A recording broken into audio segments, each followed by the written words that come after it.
மகிழ்ச்சி கொண்டு வரும் மின்மின் பூச்சி. குழந்தைகளே, இன்று ஒரு கதை பார்க்கலாம்.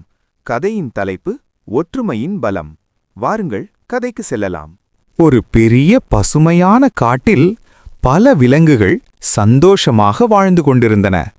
அங்கே ஒரு யானை, ஒரு குரங்கு, ஒரு முயல் மற்றும் ஒரு மான்குட்டி நண்பர்களாக இருந்தனர்.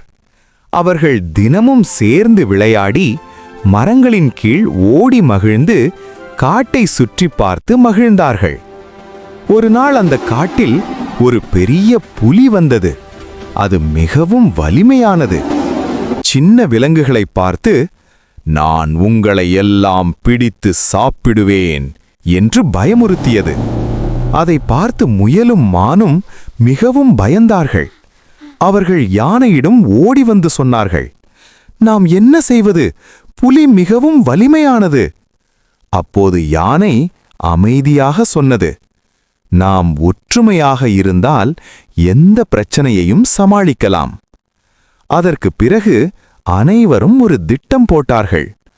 அடுத்த நாள் புலி மீண்டும் வந்தது.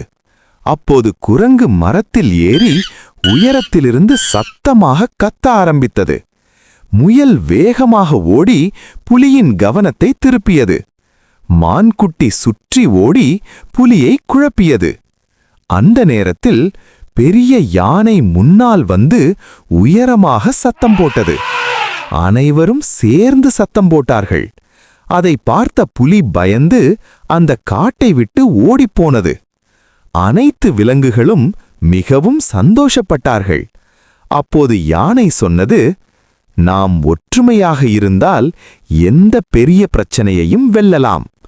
அதற்கு பிறகு அந்த காட்டிலுள்ள எல்லா விலங்குகளும் எப்போதும் ஒன்றாக இருந்து சந்தோஷமாக வாழ்ந்தனர். என்ன குழந்தைகளா, இன்று கதை எப்படி இருந்தது? நன்றாக இருந்ததா? சரி, மீண்டும் நாளை ஒரு நல்ல கதையுடன் சந்திப்போம். மறக்காமல் சப்ஸ்கிரைப் பண்ணவும்.